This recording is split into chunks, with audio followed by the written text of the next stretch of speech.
Welcome back to the channel and welcome back to another quick pick prediction video.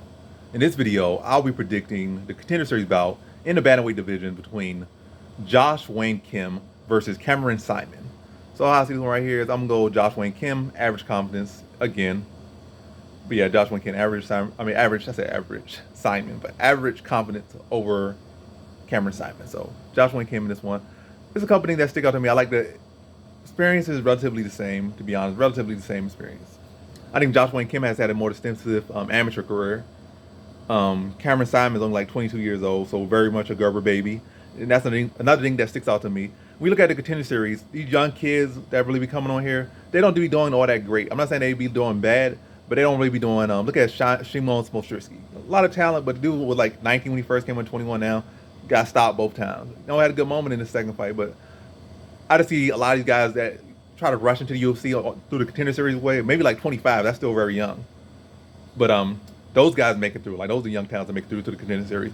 Or maybe I don't know. I haven't like, to my recollection, I have not seen a 22-year-old really come through this show and make it on to the UFC, where they win or lose. And I haven't really seen anyone like sub 23 win on the contender series. Maybe in the women's division, but as far as men, like because obviously men division, the talent level is much higher. It's been building and there's much more investment, much more money, et cetera, in the man's organization. And much more talent in the man's thing. So you can't just sneak by it. A 21, 22-year-old, 23-year-old, what's Macy Barber made it through there. I think some other woman made it through there. But obviously even they didn't just excel when they got in the UFC. But like the man division, what's a man division? But as far as men, like, yeah, so that's not really age I'm liking. And when I watch his skill set, he's like mini Driscus Duplessis. I'm not saying Driscus Duplessis is bad, but he's definitely not great. I'm gonna say it right there. Driscus Duplessis is definitely not great. I feel like his grappling a little more fleshed out than Driscus Duplessis. His striking is okay, but who's he fighting? He's been fighting mediocre competition. Like, let's just say, like you can say, oh, this guy's in this league is not bad. Dude be like 5-8, 5-9. Yes, you might not be this or might not be that, but you are your record. It's not a case of my record doesn't say who I am. Your record says who you are.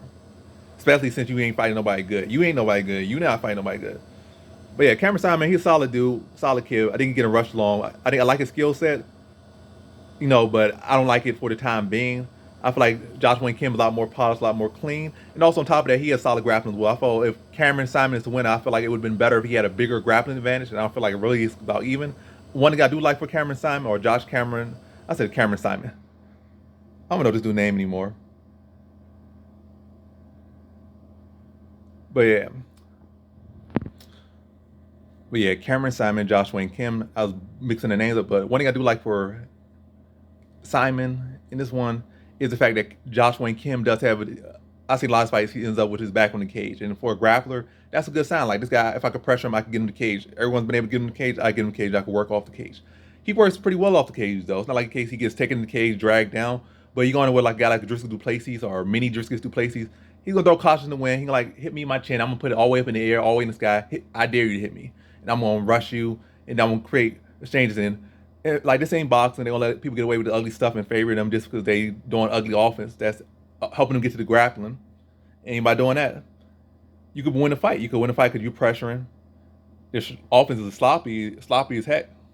But you get into you're getting you're doing what you want to do out there.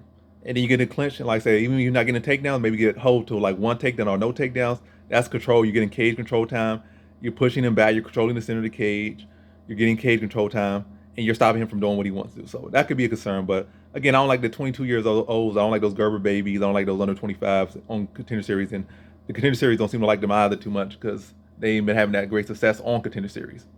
So yeah, the trend on that is not really there on this side. Good, like I said, good for where he's at, but I feel like he needs to maybe take a couple more steps, maybe come back at 25, maybe venture out of EFC, which is a pretty mediocre organization at this point. No insult, but it's just not one of the best organizations, and it's been around for a good long time and has not really produced much talent that has shown itself. Decent guys came out of there, or decently look decent come out of there, but I think right now, I think to my recollection, I think Driscus Duplessis is the biggest achiever, and he hasn't really achieved necessarily so much just yet. Like he's getting started because now he's in the UFC.